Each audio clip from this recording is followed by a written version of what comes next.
1914 সালের 28শে June Austro Hungarian সাম্রাজ্যের archduke France Ferdinand নামক এক রাজপুত্র এবং তার স্ত্রী বসনিয়া সফর করছিলেন।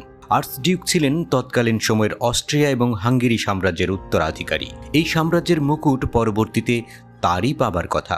তারা তাদের গাড়িতে চলছিলেন। যাই হোক, তাদের ড্রাইভার এমন একটি রাস্তায় ভুল মোড় নিয়েছে যেখানে তাদের যাওয়া উচিত ছিল না।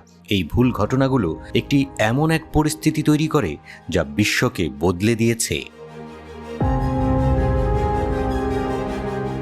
ভুল মোড় তাদের নিয়ে গেল এমন এক জায়গায় যেখানে গ্যাভরিলো প্রিন্সিপ নামে এক যুবক অপেক্ষা করছিল। গ্যাভরিলো ব্ল্যাক হ্যান্ড নামে একটি দলের অংশ ছিল, যারা বসনিয়াকে অস্ট্রো হাঙ্গেরিয়ান শাসন থেকে মুক্ত করতে চেয়েছিল। তারা ফ্রান্স ফার্দিনান্দকে সেই নিয়মের প্রতীক হিসেবে দেখেছিলেন। গ্যাভরিলো এই সুযোগে রাজপুত্রকে হত্যার পরিকল্পনা চালান। গ্যাভরিলো গাড়ির দিকে একটি গ্রেনেড ছুঁড়েছিল, কিন্তু এটি তার লক্ষ্য মিস করে এবং অন্য একটি গাড়ির কাছে বিস্ফোরিত হয়।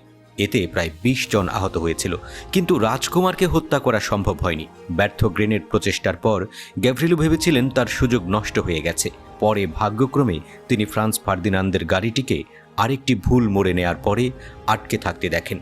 গ্যাভরিলো তার পিস্তল দিয়ে গুলি করে রাজকুমার ও তার স্ত্রীকে হত্যা করে। 19 বছর বয়সী প্রিন্সিপ শুনানির সময় বলেন, তিনি দুবার ফার্দিনান্দকে লক্ষ্য করে গুলি চালায়। গুলি করার পর তিনি নিজে আত্মহত্যা করার জন্য হাত তুললে আইন শৃঙ্খলা রক্ষাকারী বাহিনী তাকে ধরে ফেলে এবং মারধর করে। সেখান থেকে তাকে রক্তাক্ত অবস্থায় থানায় নিয়ে যাওয়া হয়। প্রিন্সিপ শেষে এটাও বলেন যে তিনি কোনো আসামি নন এবং কোনো ভুল করেননি। এই হত্যাকাণ্ডের ফলে প্রথম বিশ্বযুদ্ধের সূত্রপাত ঘটে। অস্ট্রিয়া হাঙ্গেরি এই হত্যাকাণ্ডের জন্য সার্বিয়াকে দাবি করে এবং তাদের বিরুদ্ধে যুদ্ধ ঘোষণা করে। এটি একটি বিস্তৃত প্রভাব তৈরি করে যেখানে দেশগুলো একে অপরের বিরুদ্ধে পক্ষে যোগ দেয়। জার্মানি এবং রাশিয়া জড়িত ছিল এবং শীঘ্রই বেশিরভাগ ইউরোপ যুদ্ধে জড়িয়ে পড়েছিল।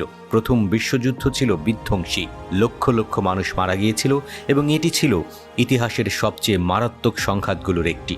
এটি বিশ্বজুড়ে ব্যাপক দুর্ভোগ ও অর্থনৈতিক ক্ষতির কারণ হয়েছিল। যুদ্ধের ফলে ইউরোপের মানচিত্রে বড় পরিবর্তন আসে।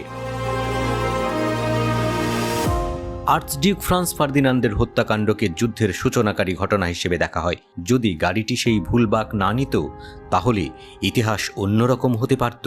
কিন্তু সেই ভুলের কারণে একের পর এক দ্বন্দ্ব তৈরি হয়, যা পুরো বিশ্বকে সংঘাতের দিকে নিয়ে যায়।